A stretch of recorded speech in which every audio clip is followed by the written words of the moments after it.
Hello everyone, today will study trigonometry. अब सबसे पहले ट्रिग्नोमेट्री में हम 6 रेशियोज पढ़ेंगे, जिसमें पहला रेशियो है साइन थीटा, दूसरा है कॉस थीटा, तीसरा है टेन थीटा, फोर्थ है कॉसेक थीटा, उसके बाद आता है सेक थीटा और उसके बाद कॉट थीटा। अब ये रेशियोज के अलावा हम आज एक और चीज कवर करेंगे जो है ट्रिग्नोमेट्रिक आइडेंटिटीज। अब जो फर्स्ट आइडेंटिटी है उसमें हम दो रेशियोज को यूज करेंगे, sine theta and cos theta का स्क्वायर। अब जो सेकेंड आइडेंटिटी है उसमें हम बाकी की दो जो रेशियोज है, टेन थीटा और सेक थीटा, उसके स्क्वायर को यूज करेंगे। और जो थर्ड आइडेंटिटी है उसमें हम बाकी की दो जो लास्ट दो रेशियोज है जो है कॉट थीटा और कॉसेक थीटा, उनके स्क्वायर्स यूज करेंगे। अब एक चीज जो हम ट्रिग्नोमेट्री स्टार्ट करते हैं उससे पहले एक चीज बहुत इंपॉर्टेंट है, वो है trigonometry is only applicable when it comes to right angle triangle. अब जैसे हम राइट एंगल ट्राइंगल सुनते हैं, सबसे पहली चीज जो हमारे दिमाग में आती है वो है पाइथागोरस थ्योरम। उसके लिए एक बार देख लेते हैं पाइथागोरस थ्योरम है क्या। ये एक राइट एंगल ट्राइंगल है, ट्राइंगल ए बी एंड सी।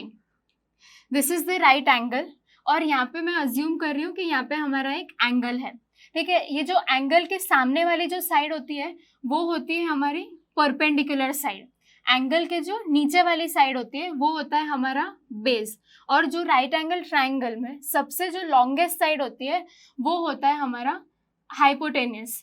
तो according to Pythagoras theorem, hypotenuse square जिसको हम h से रिप्रेजेंट करते हैं, hypotenuse square is equals to perpendicular square plus base square, ठीक है। अब ट्रिग्नोमेट्री में हमारा ये जो थीटा है वो बहुत इंपॉर्टेंट है। जैसे मैंने अभी 6 रेशियोज के नाम बोले थे, जो फर्स्ट रेशियो था वो था हमारा साइन थीटा। वैसे ये पूरा वर्ड है साइन थीटा, लेकिन हम हमारे ईज के लिए सिर्फ SIN यूज करते हैं। तो sine theta is equals to perpendicular upon hypotenuse, perpendicular upon hypotenuse. अगर मुझे राइट एंगल ट्राइंगल दिया हुआ है और उसमें मुझे साइन थीटा की वैल्यू फाइंड करनी है, तो मैं जो दो साइड्स यूज करूंगी वो कौन सी होंगी, परपेंडिकुलर और हाइपोटेनियस। जो हमारा सेकेंड रेशियो है कोसाइन थीटा, लेकिन अगेन उसके ईज के लिए हम सिर्फ कॉस थीटा यूज करते हैं, उसकी वैल्यू होती है बेस अपॉन हाइपोटेनियस। तो यहाँ पे हम जो कॉस थीटा की वैल्यू फाइंड करने के लिए हम जो दो साइड यूज करेंगे वो कौन सी होगी, बेस और हाइपोटेनियस। जो तीसरा साइड है वो टेन थीटा है, जिसको हम बोलते हैं टेंजेंट थीटा, लेकिन इसको शॉर्ट में हम बोलते हैं टेन थीटा। अब उसके लिए हमारे पास एक फॉर्मूला है जो है sine theta upon cos theta, ठीक है। टेन थीटा जो है हम साइन थीटा और कॉस थीटा से भी डिराइव कर सकते हैं। तो साइन थीटा की वैल्यू हमने यहाँ पे क्या ली थी, P अपॉन एच। तो अगर उस हिसाब से देखें तो साइन थीटा मतलब P upon H divided by cos theta. Cos theta की वैल्यू कौन सी है, B upon H, B upon H. अगर आगे कंटिन्यू कर रहे हैं तो जब भी हम किसी भी चीज को डिवीजन से मल्टीप्लिकेशन में चेंज करते हैं तो उसका रेसिप्रोकल हो जाता है, तो वो आएगा P upon H into H upon B, ठीक है। तो ये एच जो है वो कैंसिल हो जाएगा और अल्टीमेटली हमारा आंसर क्या आ जाएगा, P अपॉन बी। तो जब भी राइट एंगल ट्राइंगल में मुझे टेन थीटा की वैल्यू फाइंड करनी है तो जो दो साइड्स में यूज कर रही हूँ वो कौन सी होगी, परपेंडिकुलर और बेस। अब जब हमें ये तीनों एंगल्स पता है, तीनों रेशियोज पता है, तो उसके अलावा जो बाकी के 3 रेशियोज है वो भी हम इजीली फाइंड कर सकते हैं। जो नेक्स्ट रेशियो है वो है कॉसेक थीटा। अब कॉसेक थीटा जो है वो क्या है, 1 अपॉन साइन थीटा। अगर उस लॉजिक से देखें तो ये क्या होगा, 1 divided by P upon H. और जैसे कि मैंने बोला कि अगर डिविजन से हम मल्टीप्लिकेशन में कन्वर्ट करते हैं तो वो रेसिप्रोकल हो जाएगा, तो ये हो जाएगा H अपॉन P। नेक्स्ट जो है वो है सेक थीटा। अब सेक थीटा की जो वैल्यू है उस जैसे इसकी फॉर्मूला है 1 upon sine theta, sec theta भी हम निकाल सकते हैं कॉस थीटा से, मतलब 1 अपॉन कॉस थीटा।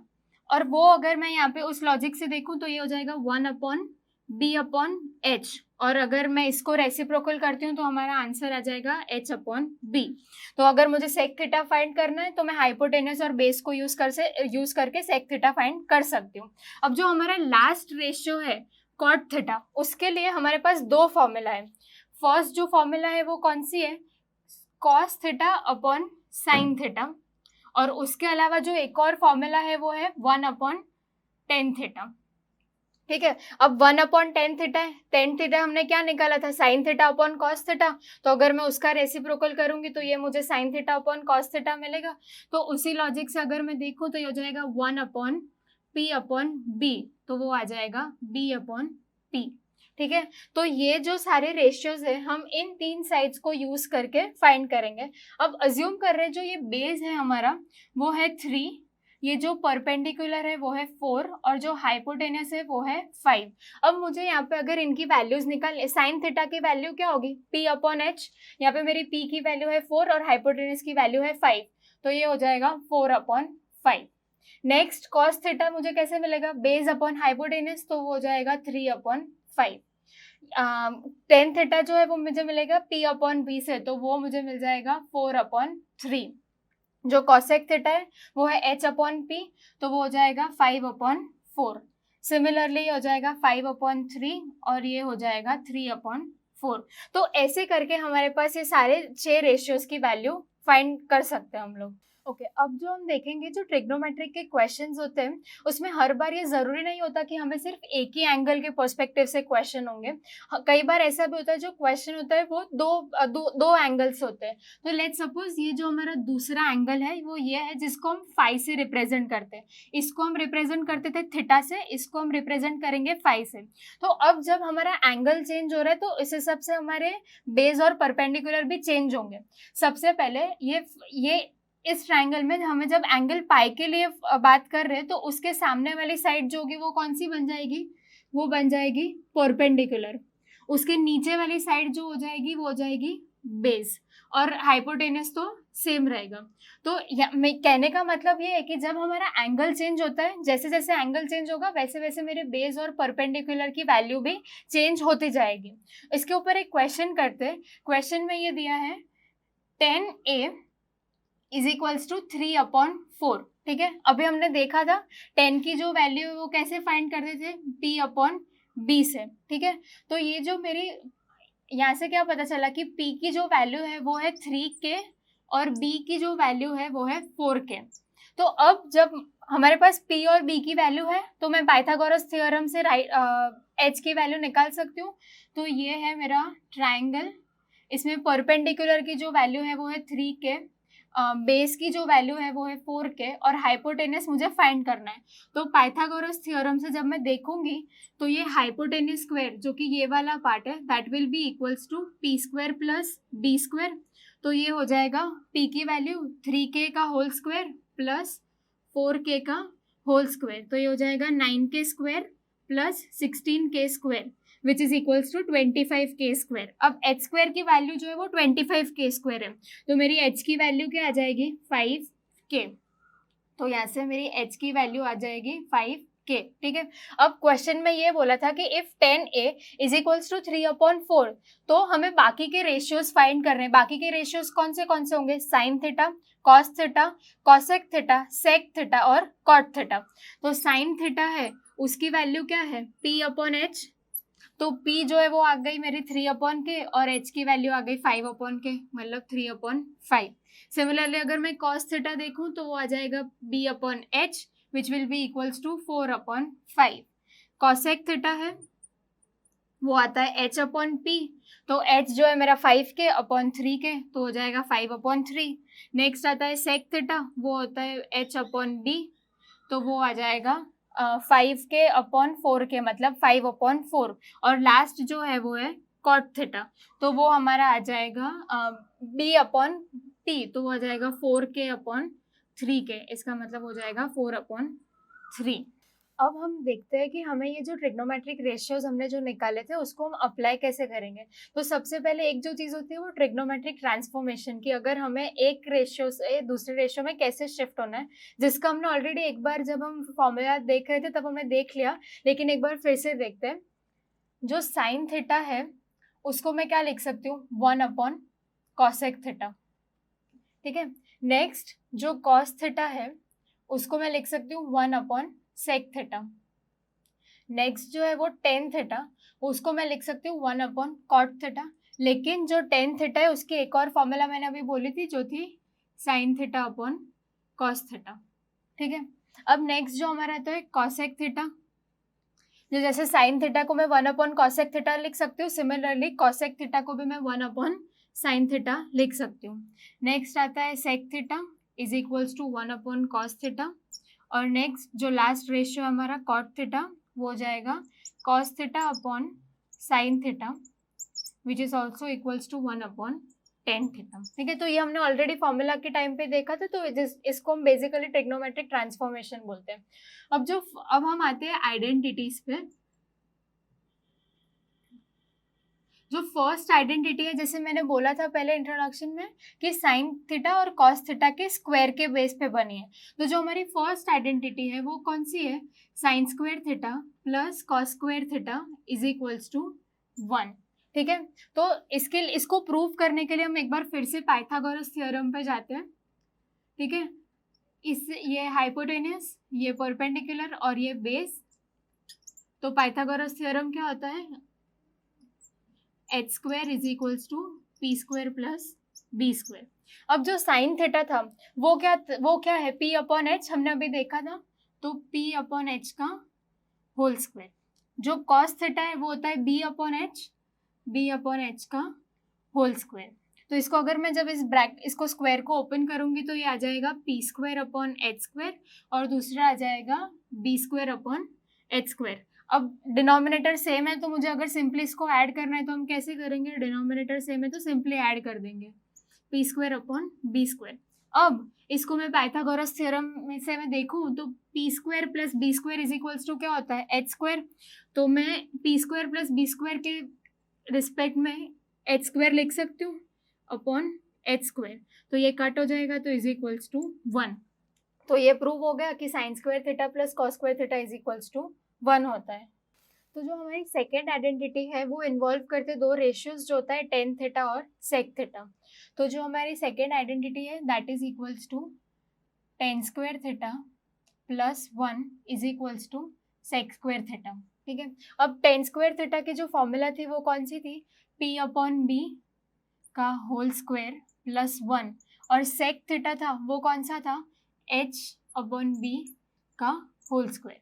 तो इसको मैं जब ओपन करती हूँ तो ये आता है P square upon B square plus 1 is equals to H square upon B square. तो ये जब एल एच एस को मैं एलसीएम लूँगी तो एलसीएम आ जाएगा बी स्क्वायर, तो ये ऊपर आ जाएगा P square plus B square, ठीक है। अब सिमिलरली यहाँ से देखते हैं, तो P square plus B square को क्या लिख सकते हैं, एच स्क्वायर। तो उसके बदले में P square plus B square के बदले में मैं लिख सकती हूँ H square upon B square. तो ये हो गया एल एच एस और ये हो गया R H S, hence proved, ठीक है। अब जो हमारी नेक्स्ट आइडेंटिटी है वो है 1 plus cot square theta is equals to cosec square theta. तो जब हम ये देखें तो 1 प्लस कॉट स्क्वायर थीटा क्या होता है, बी अपॉन पी का होल स्क्वायर, और ये जो होता है वो होता है एच अपॉन पी का होल स्क्वायर। कॉसेक थीटा की जो हमने फॉर्मूला भी देखी थी वहाँ से।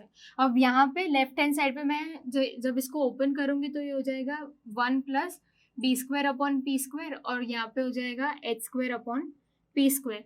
तो एल एच एस पे जब मैं एलसीएम ले रही हूँ तो ये हो जाएगा पी स्क्वायर, एलसीएम आ जाएगा तो ये हो जाएगा P square plus B square, तो ये हो गया हमारा एल एच एस। अब सिमिलरली यहाँ से मैंने P square plus B square को क्या लिख सकती हूँ, एच स्क्वायर, तो वो आ जाएगा H square upon P square. तो ये हो गया एल एच एस और ये हो गया आर एच एस। तो यहाँ से भी हम ये प्रूफ कर सकते हैं। ओके, सो आज हम एक ही क्वेश्चन, हमने अभी जो ट्रिग्नोमेट्रिक आइडेंटिटीज और ट्रिग्नोमेट्रिक ट्रांसफॉर्मेशन, मतलब जो रेशियोज हम चेंज करते हैं उसको यूज़ कैसे करना है उसके लिए एक क्वेश्चन सॉल्व करते हैं। ये क्वेश्चन जो है वो साइन और कॉस के टर्म्स में है, तो इससे हम ये एक चीज़ रिलेट कर सकते हैं कि वो हम यहाँ पे हम कौन सी आइडेंटिटी यूज़ करेंगे, फर्स्ट आइडेंटिटी जो है sine square theta plus cos square theta is equals to 1। अब वो कैसे और कहाँ पे यूज़ करेंगे वो अभी हम देखते हैं। अब ये क्वेश्चन है, अगर जनरली अगर हमको कोई दो फ्रैक्शन को ऐड करना होता है तो हम कैसे एलसीएम लेते हैं, तो यहाँ पे भी हम सिमिलरली एलसीएम लेंगे। तो यहाँ पे जो हमारा एलसीएम होगा वो क्या होगा, 1 plus cos A into sine A, 1 plus cos A into sine ए हमारा एलसीएम होगा, ठीक है। तो जब हम फ्रैक्शन जैसे हम ऐड करते हैं, हमें यहाँ पे भी वैसे ही ऐड करना है। तो जैसे हमने 1 प्लस कॉस ए के साथ साइन ए को ऐड किया, तो हम न्यूमरेटर में भी साइन ए को मल्टीप्लाई करेंगे। तो ये क्या हो जाएगा, साइन ए इंटू साइन ए, फिर प्लस ये अदर फ्रैक्शन, हमने साइन ए को किससे मल्टीप्लाई किया है, 1 प्लस कॉस ए से। तो हम न्यूमरेटर भी अगर हमें सेम उसमें लाना है तो हम न्यूमरेटर को भी इसी 1 प्लस कॉस ए से ही मल्टीप्लाई करेंगे। तो ये क्या होगा, 1 plus cos A into 1 plus cos ए, ठीक है। तो अब ये हमारा क्या हो गया, साइन है इंटू साइन है। तो हम जब भी कोई दो नंबर्स को मल्टीप्लाई करते तो हम उसका स्क्वायर करते, जैसे अगर 5 इंटू 5 हो तो वो हम कैसे डिनोट करते हैं, 5 स्क्वायर से। तो यहाँ पे सिमिलरली साइन है इंटू साइन ए को कैसे डिनोट करेंगे, साइन स्क्वायर ए से। हाँ, लेकिन एक चीज़ यहाँ पे हमें इम्पॉर्टेंट ये है कि साइन स्क्वायर ए और साइन ए का होल स्क्वायर वो बहुत डिफरेंट चीज़ है। तो यहाँ पे जो हमारा होगा वो क्या होगा, साइन स्क्वायर ए प्लस ये 1 plus cos A into 1 plus cos ए, तो ये हो जाएगा 1 प्लस कॉस ए का होल स्क्वायर। और डिनोमिनेटर अभी हम ऐसे का ऐसे ही रखेंगे। वो ऐसे क्यों, हम चाहे तो इस ब्रैकेट को ओपन भी कर सकते हैं, लेकिन इसको हम क्यों ओपन नहीं कर रहे वो भी आगे जब हम सॉल्व करेंगे तब पता चलेगा। तो नीचे सेम ही रहेगा 1 plus cos A into sine ए, ठीक है। अब ये साइन स्क्वायर ए तो है हमारे पास, लेकिन यहाँ पे हमारे पास एक टर्म है जिसका हमें स्क्वायर करना है। तो यहाँ पे हम किस चीज़ को यूज़ करके इसको स्क्वायर कर सकते हैं, A plus B whole square की फॉर्मूला को यूज़ करके। हम ये ए प्लस बी के फॉर्म में है तो हम A plus B whole square को यूज़ करेंगे। तो A plus B whole square का एक्सपांशन क्या होता है, A square plus B square plus 2ab। यहाँ पे प्लीज ये चीज ध्यान रखना कि सीधा हम 1 स्क्वायर प्लस कॉस स्क्वायर ही नहीं करेंगे, ए प्लस बी स्क्वायर में एक और टर्म होता है 2ab। तो अगर हम इसको यहाँ पे करें तो ये क्या हो जाएगा, sign square A plus A square मतलब 1 का स्क्वायर प्लस बी स्क्वायर मतलब कॉस ए का होल स्क्वायर। नेक्स्ट होता है 2ab मतलब 2 इंटू 1 इंटू कॉस ए। तो ये हमारा क्या हो जाएगा, साइन स्क्वायर ए। तो यहाँ पे बेस हमारा अगेन सेम रहेगा, वो हो जाएगा 1 plus cos A into sine ए। अगर हम न्यूमरेटर को अभी और आगे एक्सपैंड करेंगे तो ये क्या हो जाएगा, sign square A plus 1 plus cos square A plus 2 cos ए, ठीक है। अब मैंने यहाँ पे स्टार्टिंग में बोला था कि यहाँ पे हम साइन स्क्वायर ए और कॉस स्क्वायर ए की आइडेंटिटी यूज करेंगे। तो यहाँ पे हमारे पास साइन स्क्वायर ए और कॉस स्क्वायर ए आ गया, तो उसको हम साथ में रखेंगे। तो ये डिनोमिनेटर अगेन मैं यहाँ पे सेम रखूंगी, 1 plus cos A into sine ए। तो ये अगर मैं साथ में रख रही हूँ तो ये क्या आएगा, sine square A plus cos square A plus 2 cos A plus 1 upon 1 plus cos A into sine A. अब हमारी आइडेंटिटी थी वो क्या कहता है, sine square A plus cos square A is equals to 1। तो ये हो जाएगा 1 प्लस ये ऑलरेडी 1 हमारे पास है प्लस 1 प्लस 2 कॉस ए, और नीचे बेस में जो आएगा वो क्या आएगा, 1 plus cos A into sine A. अब 1 प्लस 1 हो जाएगा 2 plus 2 cos A upon 1 plus cos A into sine A. अब यहाँ पे एक न्यूमरेटर में हमारे पास एक चीज़ कॉमन है, वो क्या है, 2। तो अगर मैं इस टर्म और इस टर्म दोनों में से अगर मैं 2 को कॉमन निकाल दूंगी तो वो क्या आएगा, 2 कॉमन निकल गया तो यहाँ पे तो बचेगा 1 प्लस ये बचेगा यहाँ से cos A upon 1 plus cos A into sine ए, ठीक है। अब यहाँ पे हमारे पास ऊपर भी 1 प्लस कॉस ए है, नीचे भी 1 प्लस कॉस है, तो हम इसको कट कर सकते हैं। लेकिन ये चीज़ याद रखना, क्योंकि ये ब्रैकेट में इसलिए मैं कट कर रही हूँ, अगर नॉर्मली ऊपर नीचे एडिशन या सब्ट्रैक्शन में होता तो इसको मैं कट नहीं कर सकती।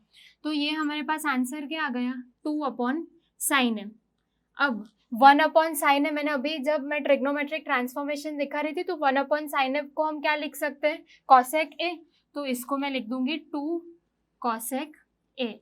तो यहाँ से हमारा ये प्रूव हो गया। LHS से हमने स्टार्ट किया था यहाँ पे और हम आए कहाँ पे, RHS पे। तो इस तरह से हमारा ये क्वेश्चन प्रूव करता है। और हमने यहाँ पे आइडेंटिटी कौन सी यूज़ करी, sine square A plus cos square is equals to 1। अब जो हमारा नेक्स्ट क्वेश्चन है वो है sec a upon sec a minus 1 plus sec a upon sec a plus 1, और इसको हमें प्रूव करना है कि इन दोनों का जो एडिशन है that is equals to 2 cos x square a। ठीक है, अब यहाँ पे हमारे पास sec a है, तो हमारे पास जो सेकेंड आइडेंटिटी थी वो कौन सी थी, 1 plus tan square is equals to sec square है। तो यहाँ पे हम उस आइडेंटिटी का यूज करेंगे। तो जैसे कि मैंने अभी बोला था कि जब दो नंबर्स हमारे पास फ्रैक्शन में होते हैं तो हम उसको एलसीएम लेके सॉल्व करते हैं, तो सिमिलरली यहाँ पे भी हम एलसीएम लेके सॉल्व करेंगे। तो इन दोनों टर्म्स का एलसीएम क्या होगा, इसको हम सिंपली मल्टीप्लाई कर देंगे। तो ये हो जाएगा sec a minus 1 into sec a plus 1, और जैसे कि मैंने यहाँ पे sec a माइनस 1 के साथ sec a प्लस 1 को मल्टीप्लाई किया है, तो सिमिलरली ऊपर भी मैं उसी तरह से मल्टीप्लाई करूँगी। तो ये हो गया sec a into sec a plus 1 plus मैंने यहाँ पे sec a प्लस 1 के साथ sec a माइनस 1 को मल्टीप्लाई किया है, तो मैं ऊपर न्यूमरेटर में भी उसी को मल्टीप्लाई करूँगी। तो ये आ जाएगा sec a into sec a minus 1। ठीक है, अब इसको अगर मैं एक्सपांड करूँगी ये दोनों ब्रैकेट्स को, तो वो क्या आएगा, sec square a plus sec a plus again sec a into sec a क्या होता है, sec square a minus sec a। और यहाँ पे नीचे ये जब मैं इसको ओपन करती हूँ, ये a माइनस बी और a प्लस बी का फॉर्म है, sec a माइनस 1 और sec a प्लस 1। तो ये जो हमारी होती है a minus B into a plus B, वो फॉर्मूला क्या होती है हमारी, a square minus B square.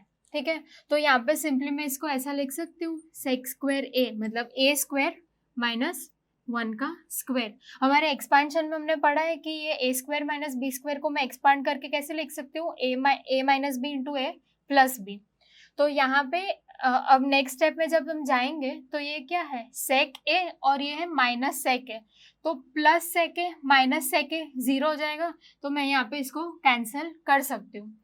और ये है sec square a plus sec square a, तो ये हो जाएगा 2 sec स्क्वायर a अपॉन, अब नेक्स्ट चीज, अब यहाँ पे हमें आइडेंटिटी को अप्लाई करना है। यहाँ पे sec स्क्वायर a है, हमारी आइडेंटिटी क्या कहती है, 1 plus tan square a is equals to sec square a होता है। तो sec स्क्वायर a के बदले मैं क्या रखूंगी, 1 plus tan square a minus 1। ठीक है, तो ये क्या हो जाएगा हमारे पास, प्लस 1 माइनस 1 0। तो हमारे पास फाइनल जो बचेगा वो क्या होगा, 2 sec square a upon ten square है। अब यहाँ पे हमें अप्लाई करना है ट्रिग्नोमेट्रिक ट्रांसफॉर्मेशन। एक ये बहुत सिंपल लॉजिक है ट्रिग्नोमेट्रिक का कि जहाँ से हम अटक गए क्वेश्चन में, वहाँ से हमें पूरे सम को जो है वो साइन और कॉस में चेंज करना है, तो उससे हमारा कैलकुलेशन ईजी हो जाएगा। अब जो सेक स्क्वायर है उसको मैं ऐसा लिख सकती हूँ, 1 अपॉन सेक स्क्वायर ए को 1 अपॉन कॉस स्क्वायर ए लिख सकती हूँ। तो ये क्या हो जाएगा, 2 into 1 upon cos square A divided by जो टेन स्क्वायर है, टेन स्क्वायर की टेन की फॉर्मूला क्या है, साइन अपॉन कॉस।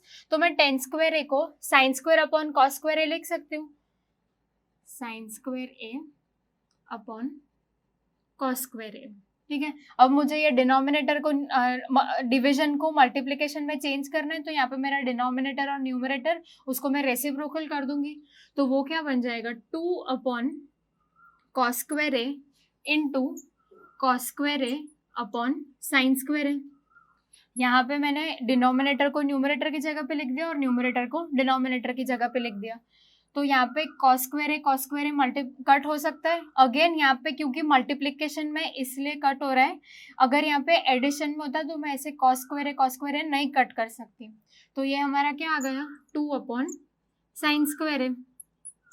अब अगेन 1 अपॉन साइन को मैं क्या लिखती हूँ, कॉसेक है, तो 1 अपॉन साइन स्क्वायर को भी मैं लिख सकती हूँ कॉसेक स्क्वायर है, तो इसीलिए ये 2 कॉसेक स्क्वायर ए। ठीक है, यहाँ पे ये हमने सेक की आइडेंटिटी यूज की, लेकिन अगर जैसे अगर ये क्वेश्चन एग्जाम में आता है और अगर हमें नहीं समझ में आता है तो हम स्टार्टिंग में ही क्या कर देंगे, हम जो है वो यहाँ पे ये पूरे क्वेश्चन को सेक और साइन और कॉस में चेंज कर देंगे। कैसे, जैसे सेके है तो सेके को मैं क्या लिखती हूँ, 1 अपॉन कॉस ए, डिनोमिनेटर में अगेन 1 अपॉन कॉस ए -1, फिर ये +1 cos A डिविजन में 1 cos A +1। तो अगर मैं यहाँ पे इंडिविजुअली इसका एलसीएम लूँगी तो ये क्या होगा, 1/cos A upon 1 - cos A upon cos A होगा। ये यहाँ पे मैंने cos A का एलसीएम लिया और फिर इसको सॉल्व किया। नेक्स्ट प्लस ये सेम ऊपर 1/cos A तो सेम रहेगा, और यहाँ पे भी अगेन मैं एलसीएम लूँगी तो ये आ जाएगा 1 + cos A upon cos A। अब नेक्स्ट स्टेप, यहाँ पे हमारे पास दोनों में डिनोमिनेटर में cos A है, तो इसको मैं कैंसिल ऐसे कर सकती हूँ। तो मेरे पास जो क्वेश्चन है वो क्या बच जाएगा, 1/1 - cos A plus 1/1 + cos A। तो अगर मैं अगेन मेरे पास दो फ्रैक्शंस आ गए, अगर मुझे उसको ऐड करना है तो मैं फिर से एलसीएम लूँगी, 1 - cos A into 1 + cos A। यहाँ पे मैंने 1 + cos A से मल्टीप्लाई किया तो मैं न्यूमरेटर में भी 1 + cos A से मल्टीप्लाई करूँगी, और यहाँ पे इस सेकेंड हाफ में मैंने 1 - cos A से मल्टीप्लाई किया तो मैं यहाँ पे भी ऊपर 1 - cos A से मल्टीप्लाई करूँगी। तो ये क्या, ये again cos A - cos A cancel हो जाएगा, तो मेरे पास बचेगा 2 upon next step 1 - cos A into 1 + cos A, मतलब 1 A - b into A + b। तो अगेन ये फॉर्मूला मैं यूज कर सकती हूँ, A² - B², तो ये हो जाएगा 1 - cos² A। ठीक है, अब again using the first identity, मैंने बोला था कि ये कॉस और साइन में मैंने ये कॉस है तो मैं कौन सी आइडेंटिटी यूज करूंगी, cos² और sin² वाली। तो ये आ जाएगा 1/sin² A। क्यों, क्योंकि 1 sin² A + cos² A = 1 होता है। तो अगर मैं cos² A को इक्वेशन के उस साइड भेज दूंगी तो माइनस आ जाएगा, तो sin² की वैल्यू क्या हो जाएगी, 1 - cos² A। sin² A + cos² A = 1। तो अगर मैं cos² A को इस साइड भेज दे रही हूँ तो वो क्या बचेगा, sin² = 1 - cos² A। तो यहाँ पे मैंने वही किया, तो अभी यहाँ पे जो हमारा अल्टीमेट आंसर था वो भी यही था और यहाँ पे भी वही आ गया। तो 1/sin² के बदले मैं क्या लिख सकती हूँ, cos² A। तो जब भी हमें क्वेश्चन में नहीं समझ में आता है कि क्या करना है तो सिंपली हमें इसको साइन और कॉस में कन्वर्ट कर देना है। अब जो हमारा नेक्स्ट क्वेश्चन है उसमें है cosec A और cot A। तो cosec A और cot A हमारी थर्ड आइडेंटिटी में यूज होता है, जो है 1 + cot² A = cosec² A। ये हमारी थर्ड आइडेंटिटी है। ठीक है, तो सबसे पहले इस टाइप के क्वेश्चन को जब हमें सॉल्व करना है तो उसके लिए हमें रैशनलाइज करना पड़ता है। अब रैशनलाइज क्या होता है, रैशनलाइज मतलब हमारा जो क्वेश्चन है उसमें जो डिनोमिनेटर है हमारे पास, उसको उसके कॉन्जुगेट को हमें न्यूमरेटर और डिनोमिनेटर से मल्टीप्लाई करना होता है। अज्यूमिंग मेरे पास डिनोमिनेटर में ये है 1 - A - B, तो उसका जो कॉन्जुगेट होगा वो क्या होगा, A + B।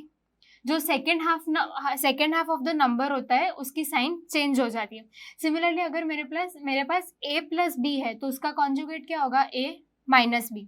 तो अगर हम इस क्वेश्चन में देखें, मेरे पास डिनोमिनेटर में है cosec A - cot A, तो उसका कॉन्जुगेट क्या होगा, cosec A + cot A। तो ये हो जाएगा 1/cosec A - cot A, और मुझे डिनोमिनेटर और न्यूमरेटर दोनों में ही इसके कॉन्जुगेट को मल्टीप्लाई करना है। तो ये हो जाएगा cosec A + cot A, और नीचे भी हो जाएगा cosec A + cot A। ठीक है, अब मेरे पास न्यूमरेटर दोनों डिनोमिनेटर दोनों में ही मल्टीप्लिकेशन है, तो मैं इसको मल्टीप्लाई करूंगी। तो ये 1 × cosec A + cot A, तो वो तो सेम रहेगा, cosec A + cot A। और नीचे ये क्या है, A - B into A + B। तो यहाँ पे अभी हमने पिछले वाले क्वेश्चन में भी सेम फॉर्मूला को यूज किया था, A + B into A - B which is equals to A² - B²।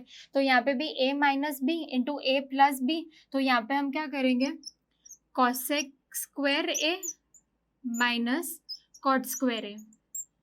ठीक है। अब अगर हम हमारे आइडेंटिटी है उसको कैसे यूज करना है वो देखें, तो ये हमारी आइडेंटिटी है 1 plus cot square A is equals to cosec square है। तो अगर मैं ये कॉट स्क्वायर ए है उसको मैं right side of the equation अगर मैं लेके जाऊंगी तो ये क्या बन जाएगा, पॉजिटिव साइन है, अगर ऑपोजिट साइड जाएगा तो नेगेटिव साइन हो जाएगा। तो यहाँ पे क्या आएगा, 1 is equals to cosec square A minus cot square A, और यहाँ पे भी हमारे पास डिनोमिनेटर में सेम टर्म है। तो यहाँ से अगर हम देखें तो cosec square A minus cot square A क्या होगा, 1। तो ये हो जाएगा cosec A plus cot A upon 1। और वही तो हमें क्वेश्चन में प्रूव करना था कि ये इसकी जो वैल्यू है वो क्या आएगी, cosec A plus cot A is equals to RHS, hence prove. ठीक है। तो और जैसे मैंने लास्ट क्वेश्चन में एक्सप्लेन किया था कि अगर ये चीज़ अगर हमें नहीं स्ट्राइक करती है तो हमें क्या करना चाहिए, हमें कॉसेक और cot right left hand side पे और राइट हैंड साइड पे दोनों जगह पे हम साइन और कॉस में कन्वर्ट करके इसी तरह से सॉल्व कर सकते। Okay, so to sum up this video, आज हमने ये पढ़ा, हमने 6 ट्रिग्नोमेट्रिक रेशियोज पढ़े और उसके ट्रांसफॉर्मेशन। नेक्स्ट जो हमने पढ़ा ट्रिग्नोमेट्रिक आइडेंटिटीज, 3 आइडेंटिटीज थी, और 3 आइडेंटिटीज को कैसे अप्लाई करना है उसके लिए हमने तीन अलग टाइप के क्वेश्चंस भी किए। I hope this was very useful to you. Thank you.